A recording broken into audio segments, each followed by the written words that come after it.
Hello, and welcome to South Asia Diary with me, Mariam Wardak. Our cover story tonight is from Afghanistan. After years of witnessing terror, millions of Afghans hoped for some peace when the erstwhile perpetrators of violence, the Taliban, took charge of Kabul. But their dreams were short-lived. In tonight's episode, we will tell you about the rising terror threat in Afghanistan and its impact on the lives of 40 million Afghans. Also on the show,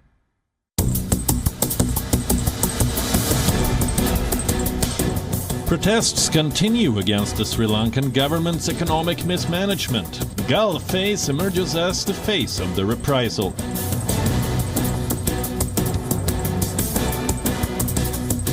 Bangladesh government cracks down on the last standing private Rohingya school.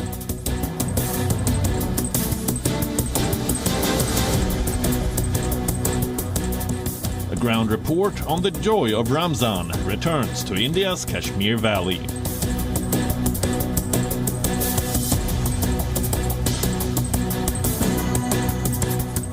Pakistani artists toil to keep the sound of sarangi going. the month of Ramadan bore witness to the re-emerging threats of terror in Afghanistan. Schools were attacked. Bombs detonated in mosques. Several innocent lives were snatched away. For the people of Afghanistan, this is history repeating itself. They have lived with violence for the last 4 decades. But when the Taliban came back to power last August, they promised better security, vowed to crack down on extremist terrors, big words that fell flat in mere months.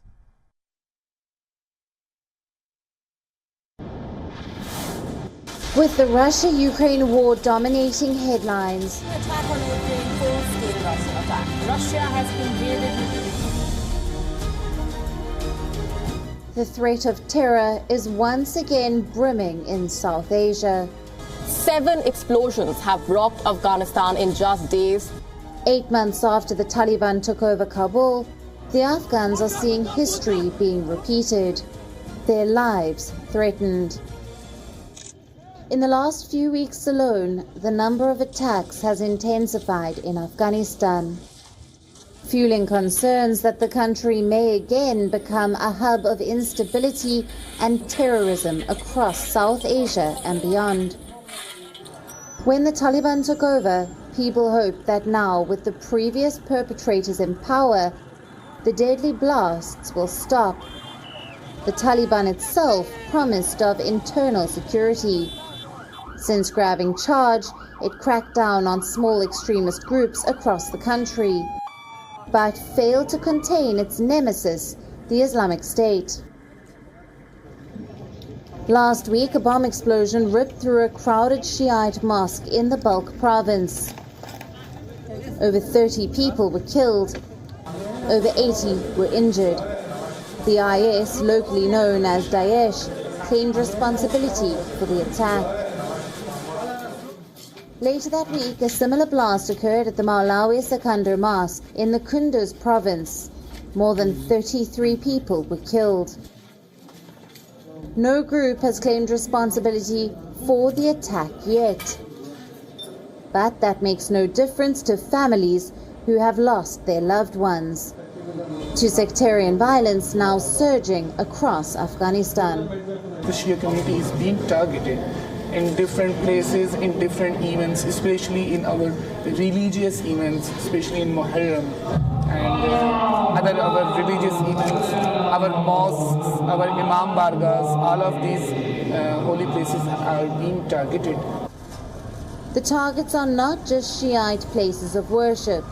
Earlier this month, Daesh bombed a school in West Kabul's Dasht-e-Barchi neighborhood. The school was located in the Shiite neighborhood. 11 people were killed. The dead included innocent children who had gone to school to receive an education. When we stepped out of the main gate, we arrived in the street. The situation was so scary. Some of our friends had lost their hands. Some of them were covered in blood. People from nearby came to take the wounded ones to the hospital. The Taliban says that the Islamic State of Khorasan is headless. There is no leadership. They claim to have defeated the ISIS. But not only do they remain active, they are seriously challenging the Taliban regime. Terror groups like the ISIS-K are expanding quickly. They are adding more terrorists to their ranks. In January this year, the United Nations Security Council was given an assessment. It said that the Taliban hasn't taken any steps to limit activities of foreign terrorists. It also said that terror groups enjoy a great freedom in Afghanistan today, greater than any time in history. The Taliban's claims have fallen flat. Its promises of safety, like the many others, were just a facade. For the world, for the West, for them to get the recognition they desperately need. But caught between it all are once again the Afghan people. They have seen 4 decades of violence. They have seen their country pounded by endless violence, different faces of terror, but the same fate for the 40 million people who are now asking, why is this happening to us all over again? South Asia Bureau, WION, World is One. Months have passed and there has been no respite for the people of Sri Lanka. The cost of living are driving up the wall. You name a basic necessity and there will be a shortage. What else is rising? The people's frustration against the Rajapaksa government. At the center of the Lankan anger are the gal-face protests, a self-sustaining reprisal with no political intervention, but a unanimous call for Gotabaya Rajapaksa to step down.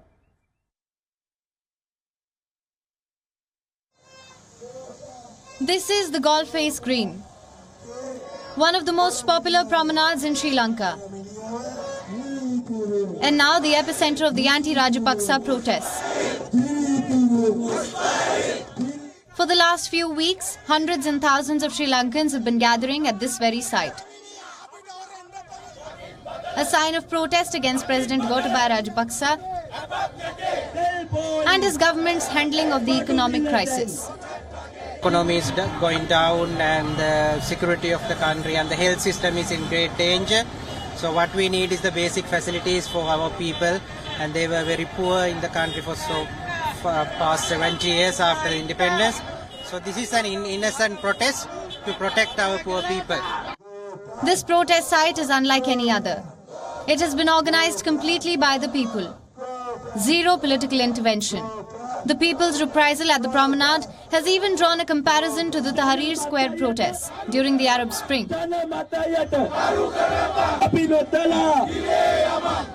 The message these protesters have been voicing is very clear. They want the current government to step down. The site has even been termed the Go Gota Go village. But what has caught the attention of many is how peaceful and inclusive these protests have gotten over time. We have to have a way out of this crisis to bring out our voice against the corrupted leaders. So we are harmless, we are non-violent. Our only weapon is our voice. It has evolved into a self-sufficient system. From tents to a public library, free food and drinking water. The facilities at the Golf-Face continue to improve by the day. There are dedicated learning spaces at the promenade, a stage for open mics. There is a 24/7 legal aid desk and also an art corner. Art has always been symbolic of resistance. Throughout history, it has been used as a non-violent form of protest, one that carries immense meaning. The Golf-Face Green is adorned with various pieces of art, with a unified theme, Go Gota Go. The Occupy Golf-Face protest is an eye-opening sight of unity, diversity and inclusion. It is where people from all walks of life and all social statuses come together for a common cause, the Sri Lankan future. Now, what is interesting to see is that this specific protest is purely organized by the people and the civil societies of Sri Lanka and has little to no involvement of political parties here in the country. Now, people from all walks of life and all social backgrounds have been taking part at these protests over the past 2 weeks, and the message is quite clear.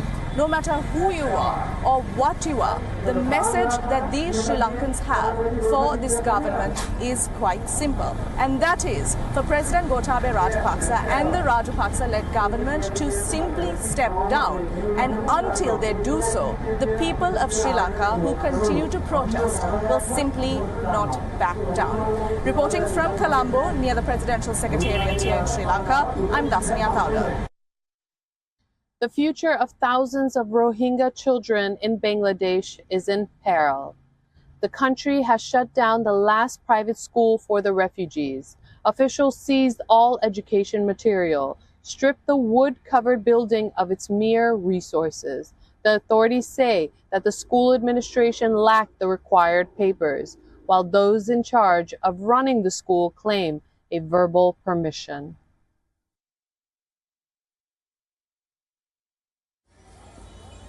After fleeing their country, running away for safety, seeking refuge in a foreign land, troubles are unending for the Rohingya refugees. This is the Kayapuri school, the last standing private school for Bangladesh's Rohingya refugees. It was shut down last month by government officials, a further blow to the educational prospects of thousands of children stuck in vast camps in the country's southeast. Those children who counted on their education for a better future for themselves and their families.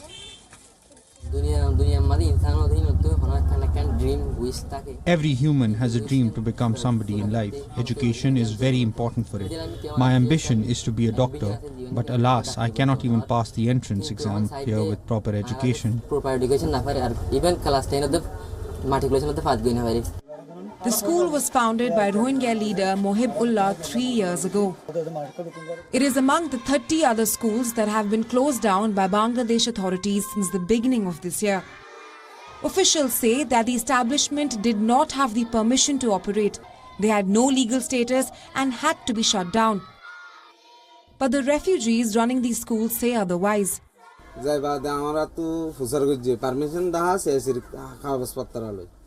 Suddenly, armed police in charge of camp security came in and asked whether we had written permission to operate from the camp in charge.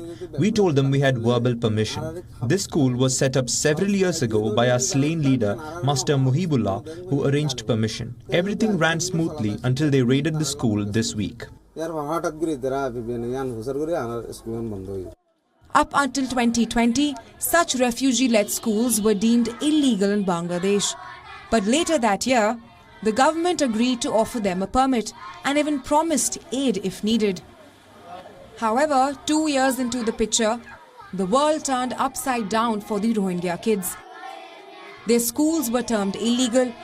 The Human Rights Watch says that Bangladesh government is threatening to confiscate refugees' identity documents. They warned of a relocation to the remote Rohingya island, Bhasanchar, if they violate the ban on refugee-led schools. The statement was refuted by Dhaka. They called the Rights Watch accusation baseless and said that any relocation to the island is voluntary. Many of these schools had walls made of wood. They had a piece of cloth serving as a roof. There were not many classroom materials, but what they held were hopes and dreams of Rohingya kids, for whom it served as the only means of getting an education, a way to return home. South Asia Bureau, WION World is One. After 2 years of the pandemic lull, the Ramadan cheer is back to the bustling markets of Kashmir. People are once again gathering at the Grand Mosque to offer their prayers, express their gratitude to the Almighty, all with big smiles marking the return to normalcy.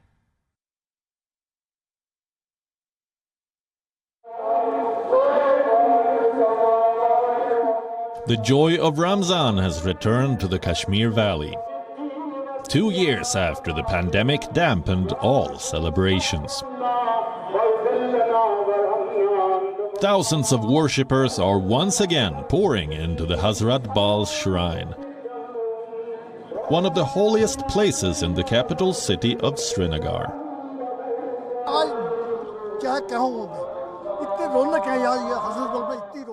I have no words to express my feelings. Seeing so much rush at Hazrat Bal shrine makes me extremely joyous. We came to pray and thousands of people have come to pray here. Our hearts were yearning for coming here to pray, but thank God we managed to do so. There is no limit to my happiness.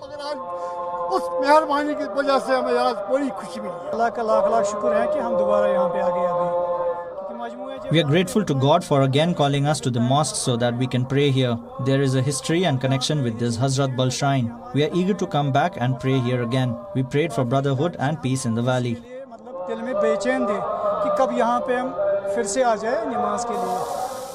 During the holy month of Ramzan, believers fast from sunrise to sunset. They visit their nearby places of worship every day. Mosques and shrines hold special prayers, a way to connect their soul to the Almighty. Suhoor is the pre-dawn meal consumed in the month of Ramzan.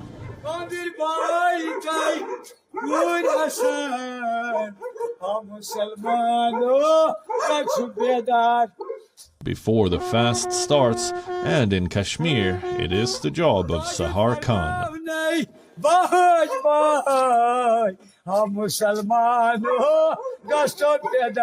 A person designated to make the wake-up call. He rolls his drums.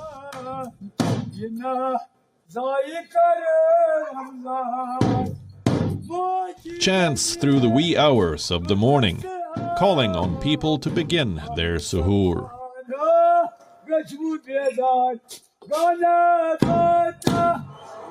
Ramzan has a deep spiritual connection. It is also the month of delicacies. And the markets are flocked with people, savoring the curries, freshly baked bread and piping hot kebabs.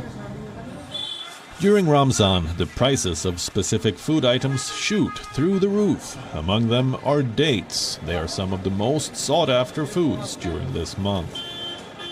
It is because most Muslims prefer to break their fast with dates.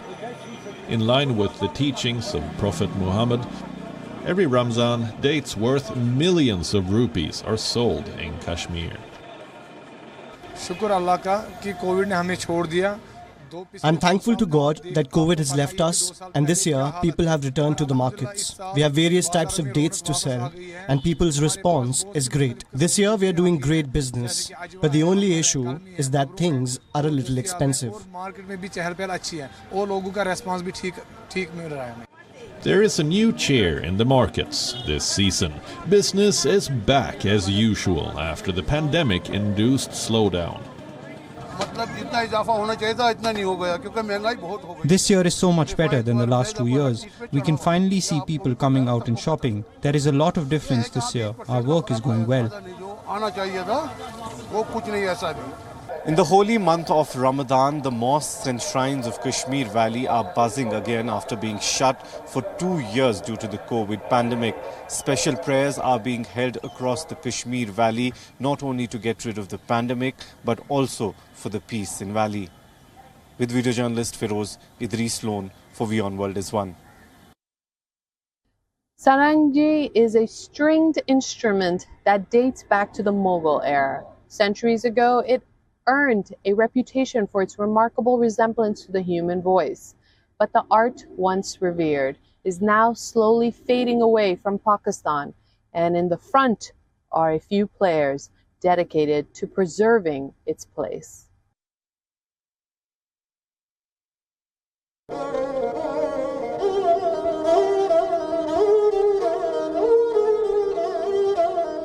In the shadows of Lahore's ancient brick buildings,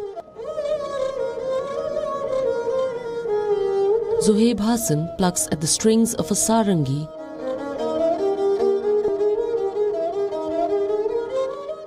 filling the ambience with a melodious hum.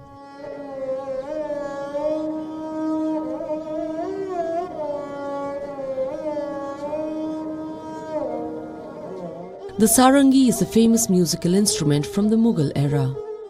It is renowned for its resemblance to the human voice. But in the contemporary Pakistani society, the sarangi is losing its charm. It is a difficult art to master, also expensive to repair, and offers little financial reward for professionals, all leading up to its inevitable decline. My grandfather was an expert sarangi player, but he did not teach it to my father because he felt he was not appreciated. Our ultimate aim is to earn money, whether you play the sarangi or join any other field. Why should someone get into learning such a difficult instrument when the money you get out of it is quite meager?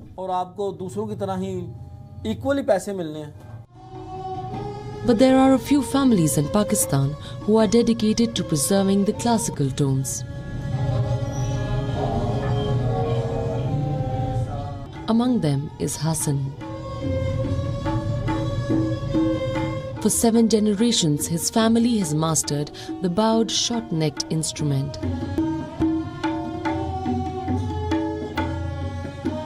Hassan is well respected across Pakistan for his music.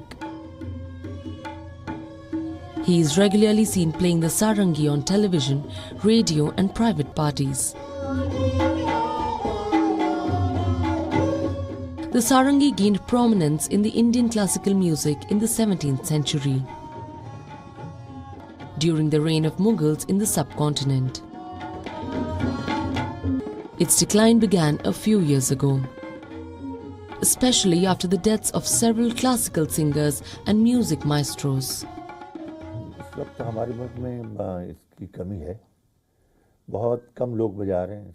There are hardly any people playing the sarangi anymore. Some who once played it are no longer here, and these people did not teach their children how to play it.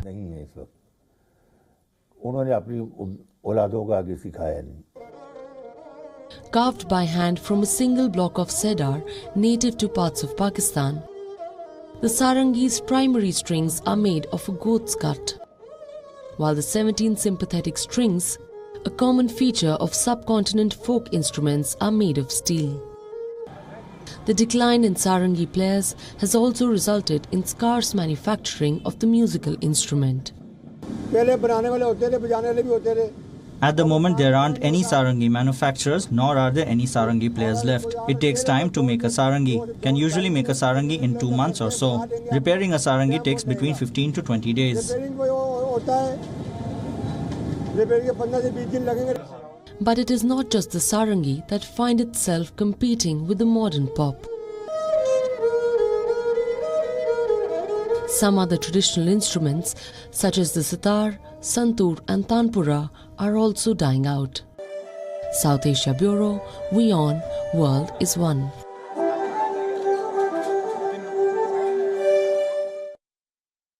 That's all we have for you on this episode of South Asia Diary. We'll be back next week with a brand new lineup of stories.